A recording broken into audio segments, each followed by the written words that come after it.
So in terms of clients and meeting clients and trying to grow your business like grassroots style, do you have any advice for young entrepreneurs or even older or more tenured of like how to socialize, how to make that good first impression, how to follow up because that's a big one after you've made an interaction with someone, and then how to foster a good relationship after that? Because I see the way you move, the way you walk, the way you talk, and I'm pretty good at like you know making a relationship. Yeah, actually, no, I'm not very good at that, but it happens from time to time. Yeah. And then I don't find it very easy to foster those relationships and to keep them healthy and to follow up with people, even though, I think about people all the time and I just haven't reached out to them in like 3 months. So just anywhere like from intro to follow up, or no, from first impression / intro to follow up to fostering. What could you say?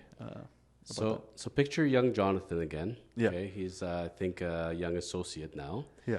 And he goes out on a date. Okay. And he gets invited out to the Shoppers Drug Mart Christmas party. Okay. That's where the person worked in the head office, I guess, and that's where we're going to the Shoppers Drug Mart Christmas party. Yeah. So I'm at the punch bowl, grabbing some punch. And I see this gentleman grabbing punch. I'm like, how's the punch? He goes, punch is really good. I said, so what do you do here at Shoppers Drug Mart? He goes, I'm the president of Shoppers. I said, how nice for you. That's great. How's that working out? He goes, fantastic. I go, that's nice. And then we talk for about 3 minutes or so. Yeah. As I'm leaving the punch bowl, somebody comes up to me and goes, wow, do you know who that was? I go, yeah, it's the president. And how do you not care? He doesn't sign my paycheck. What do I care? Yeah. Look at all seriousness. Like, the man puts on his pants the same way I do, probably one leg at a time, Yeah. He's going about his life. Like, his decision-making, his network affects me nothing.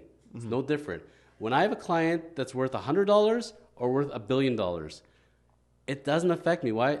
They're not giving me their $1 billion. There's a common myth. Like, you have the $1 billion client, they're not coming in their Learjet and driving into your office in the Bentley. And they're like, oh, I got this extra Rolex here. Why don't you take it, lawyer? I so appreciate you. And you know what? You've done a good job. Let me fly you out on my private jet to Hawaii. It doesn't work like that. It's not like on TV. They have the money because they don't give you the money. They're the ones that are most holding on to the money and are going to bust you the most for your fees, okay? Yeah. And you know who you are. So that's the way it goes. Yeah. So when I talk to somebody, I need to talk to everybody at the same level because you need to have the same respect for everybody. One of the things that always turns me off when I go to a restaurant and somebody's rude to the wait staff. I know what it's like. I've been there. I had a restaurant once in my life. And you know what? It's not right. They're working really, really hard. And you should be talking to them at the same level. You would talk to the owner. You would talk to the chef. And that to me shows character. Yeah. And from that end of it, I think about it. I don't look at people, Cole, and say, this client's worth this much billings for me and this one's worth that much billings. It doesn't work like that. I work about relationships. Yeah. And so you're going to scale back and say, okay, I'm shy and everything else. Rule number 1, do not go and sell to people. Yeah. I'm a realtor. I'm very good and I can make you... No. Let's cut that all out. Yeah. I told you about an article I read not that long ago, and they talked about the secret of selling and how to be successful. And rule number 1 is to come from a place of abundance. Mm-hmm. I'm doing well for myself. I'm happy. I don't really need you. I appreciate you, but I don't need you. Yeah. So that's number 1. Don't go in desperate. Mm-hmm. Somebody goes and asks for a date and says, I haven't had a date in like 3 years. Please, can you just like consider going out with me? Like, I really need this date. Like, you don't understand. Mm-hmm. Probably not going to happen. I've gone on dates. I know how to go on dates. You seem very nice. Don't really need to go out with you, but I'd like to go out with you. But here's what I can offer you. If you want to go out, we're going to have a good time. I know some nice places. You're probably going to laugh at me, and that's it. Whatever it's got to be. You're building relationships. You're not trying to build sales. Yeah. When I first met you, one of the first things I said to you was, I like that watch. Yeah. And we talked about your watch. Yeah. I don't know you about anything, but I already liked you because I like the watch. And one of the things with clients is, lawyer, no lawyer, some people laugh at the shirt, love the shirt, whatever, but they'll notice maybe I'm wearing a watch, maybe they're noticing my kicks. Yeah. We find some kind of point, find a connection point. If you want to be good at sales, don't look at selling at people, build relationships. Listen to people. Look at what they like. Hey, I used to live on that street that you're buying on. Or, hey, you went on vacation recently. I just went there. That's so funny. I stayed at the same resort. Or we have the same watch. Or you start talking, we went to the same school together. Oh, you know my best friend. And then you find a connection point. Once you connect, there's a trust, respect. And when there's a trust and respect, the relationship just flows. And very often when I build those relationships, they don't necessarily give me the business themselves, but they like me so much and they feel guilty about not giving me business that they send me elder friends and family. That's even better. Yeah. So starting off that point, just focus on building relationships and how to connect with people. Yeah. If you're scared of who you are and you feel like you got to be something you're not, that's going to be a giant problem. When I meet professionals, especially realtors, I need to be a realtor, so I need to look like this. I need to dress like this, and I need to talk like this. And it looks so fake. And it's like, I don't want to work with somebody fake. It's bothering me. Yeah. You like to wear those kind of shirts? Wear those shirts. You want to drive that kind of car? This is how you talk. This is how you talk. Be authentic. Yeah. Embrace who you are and your differences. And when you learn to love yourself, other people are going to love you back. And then they'll just connect with you. And then it just grows from there. It's amazing how it can just fly through there. Yeah. When somebody goes into any business, so let's say a young lawyer comes into the game, no different than a realtor comes into the game and an accountant. You want to build business? Rule number 1 from there. You have your own captive audience. Open up your phone. There's a button there called contacts. Is there more than one in there? Probably is. If I looked in your contacts right now, Cole, how many are going to be in there? Come on, buddy. Like over 1,000. Over 1,000? Yeah. That's impressive. How many do you think I have? If I'm scaling, probably 10. No, like 5,000. 8. Close. Really? Yes. What? Yes. What? That's the way it goes. You just build them up over time.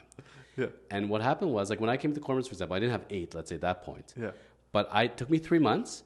Every single person in my contacts either got an email, a phone call, or a text message, or a meeting, or a breakfast, or a coffee, or something. Yeah. Everybody in the world needed to know where I was. Yeah. And just wanted to know that's where I'm here. If you ever need anything, give a holler. Let's say, for example, you have 1,000 contacts. Yeah.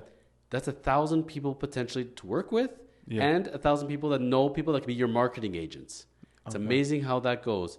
And the most successful realtors I know never did any kind of marketing whatsoever to the outside world, pretty much, had their social media, but they knew how to farm their own contacts and grew it from there. Really? It's amazing. People that know you actually like you and want to work with you. I remember you from high school. I remember you from business school. Right. We did have a coffee that time at that seminar. Yeah. Whatever. People, and again, you got LinkedIn, you got Facebook. Like LinkedIn is so underutilized. It's amazing. That's the best one for business. Yeah. I get so many good guests on my podcast from LinkedIn because that shows credibility. It shows the real person. Instagram is like, hey, you know. LinkedIn's like, I went to a seminar, you know. Yeah. And it's amazing you have these different forms. Use all of them. All of them. TikTok, whatever being. But it's mainly to connect with people that know you through people or whatever. It just grows like that. Okay. Well, so like just to go a little further on that and maybe more tactically. Sure. Because like I am still a pretty shy guy when it comes to this stuff. So I like the idea of, you know, your circle of influence that the realtors call that whole thing.